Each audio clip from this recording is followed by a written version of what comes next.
Hello, we are glad to join you. Chole Okutepa is my name, and this is my beautiful wife, Julia. Hello, good to join you. All right. So, we're just going to take a question to question. The first is, why is it important for a couple to spice up their marriage?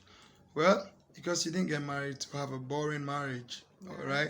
You didn't get married to have a boring marriage. No, I got married to have an exciting life with my partner, doing God's purpose.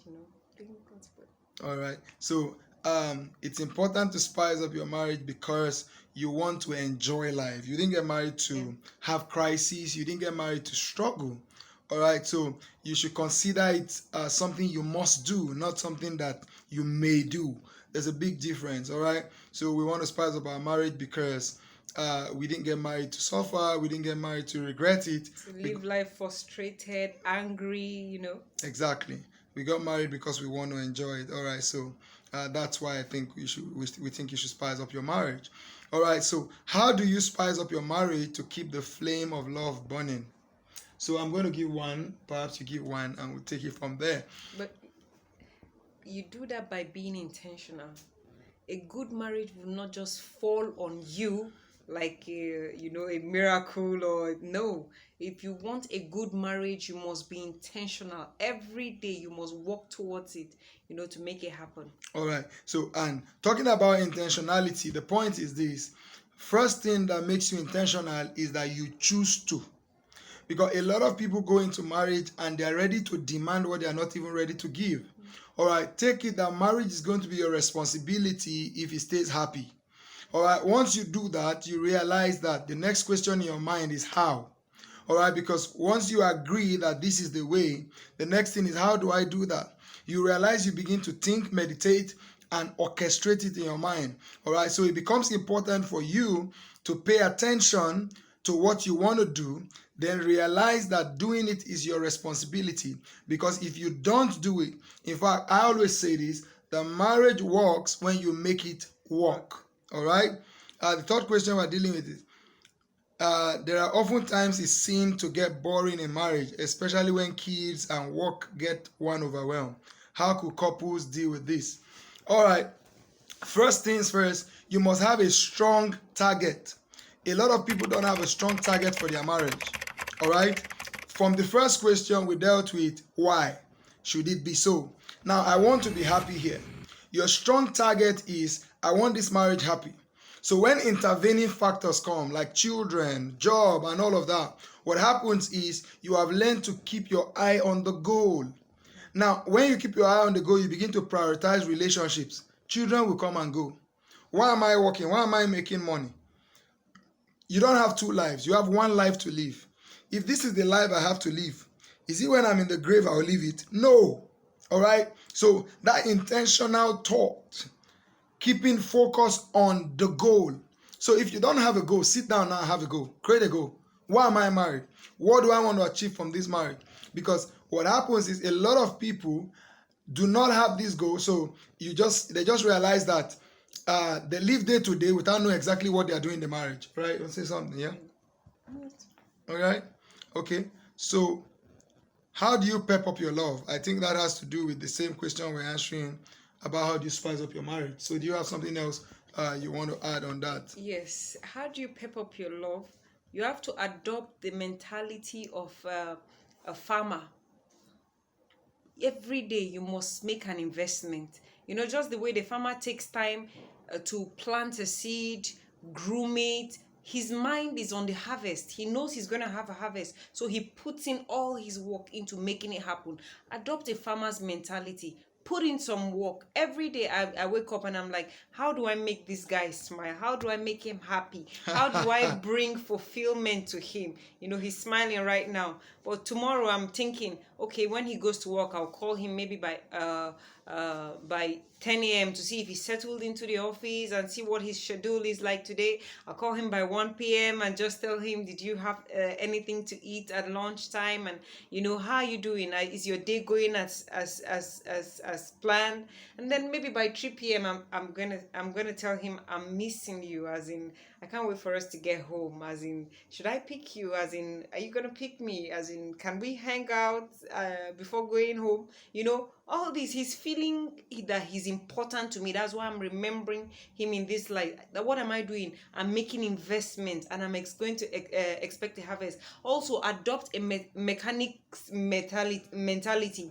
What does a mechanic do when a car goes bad? He doesn't mind going under the hood, getting all dirty to get the job done. His mindset is to get the car fixed. So he's going all out doing the work. He doesn't mind getting dirty in the process. All his mindset goes to is that I want this car upbeat and doing. And even though I get dirty in the process, I have a smile on me because I got the job done. Awesome. All right, so with the distractive nature of social media, how could couples regulate time they spend on the computer and phones and make more intimacy times consciously? Everything we have said, intentionality. You've got to remain extremely intentional. Have a goal. Let the goal you have for the marriage regulate your responses to the marriage. All right, like I do a lot of social media because of what we do. My wife does less of social media. All right, but here's the deal. My wife is more important than the job I do. My wife is more important than the social media I've got to be on. All right, so one of the things I'll say to people is learn to take it for what it is. All right, if you are doing it strictly for social media, know that it's just a social part. It's not your life. All right, you cut in on it, so you can have rules as to when you drop your phone. If you do it like me, who has to run a blog or run pages and all, take it as a job. You know that, look, this is what I'm doing and it is blessing other people. But when it comes to my life has to happen. All right, you consciously remember the things you need to do and prioritize them over what you're doing on social media.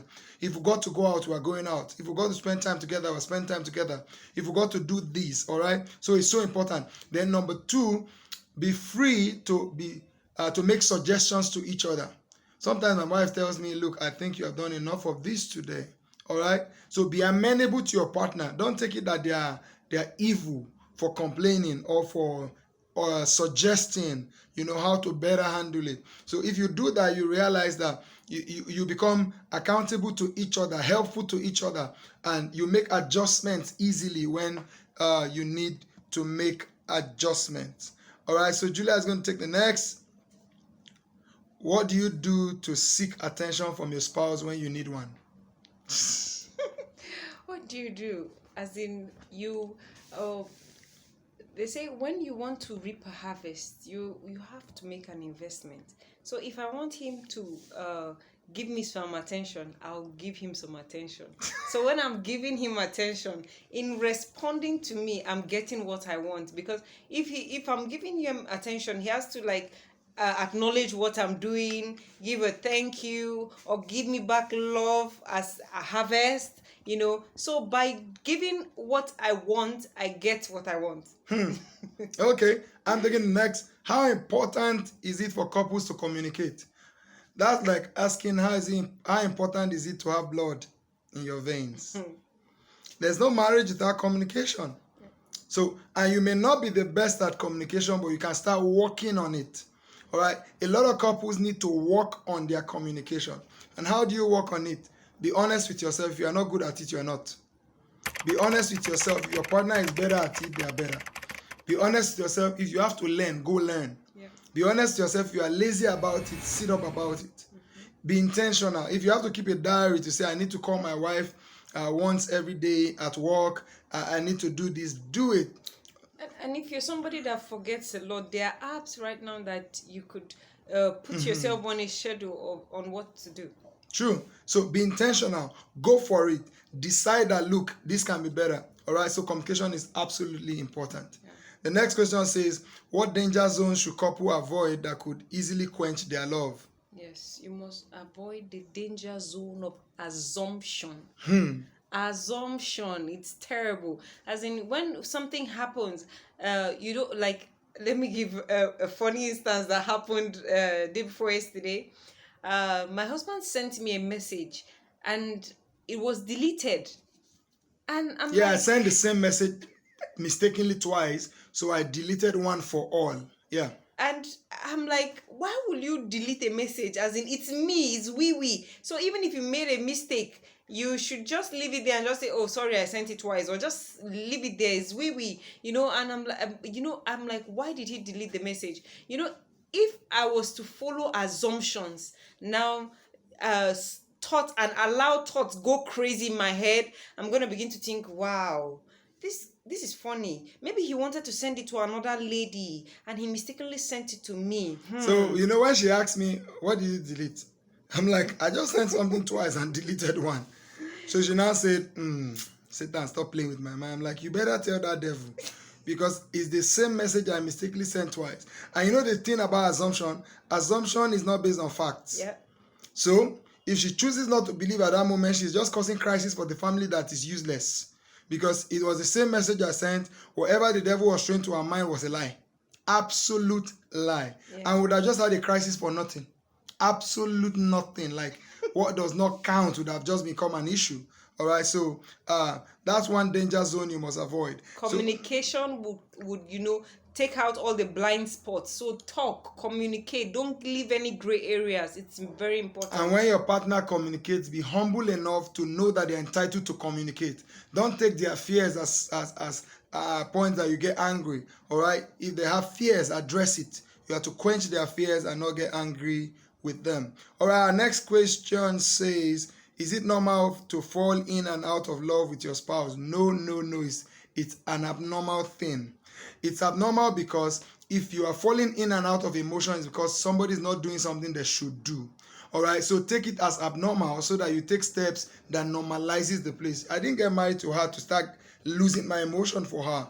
If I lose emotion or she loses emotion, it's because we are not doing something we should do. All right, so please, it's an indication that you are not doing something. And then you should let your love be stable.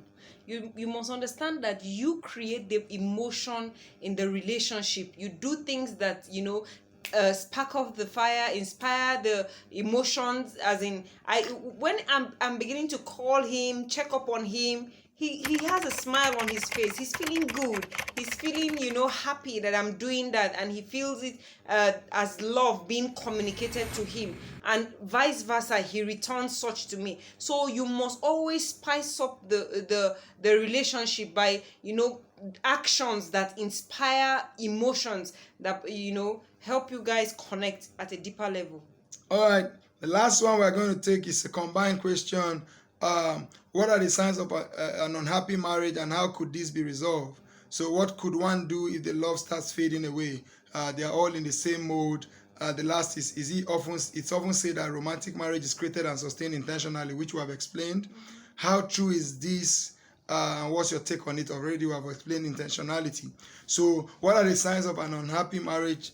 Low or no communication. The marriage is unhealthy. All right, so you must be kindly disposed one to another. If that's not happening, the marriage is unhealthy.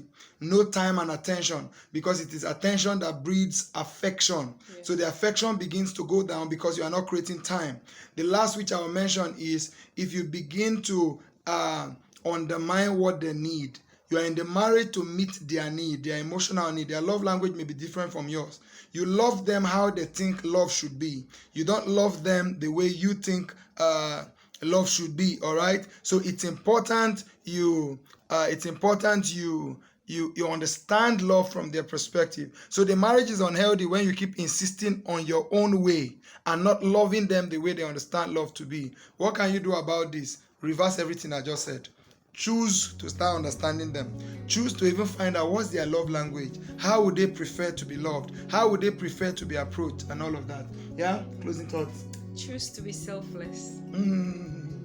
See that you are in this marriage not just for yourself, but you're in this marriage to make somebody's life good. Give them the best experience ever. All right. So it was good talking to you. Bye. Doctor.